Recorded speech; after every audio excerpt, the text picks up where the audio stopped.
Hello. For in the MY day, ich möchte die Dokumentation mit dem Rossi.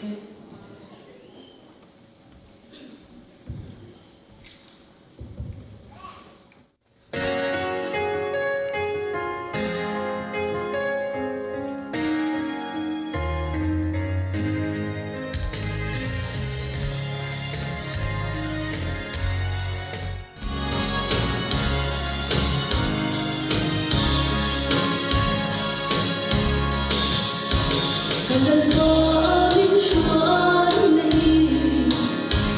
vui có chia sẻ mỗi lần. Cái dài lên con thở cái sông tôi, anh mong ngày anh chưa sẽ lâu. Mình mới đã chia đôi đi là cả sinh người nhà chưa khóc lâu.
Let the rope win its own rose.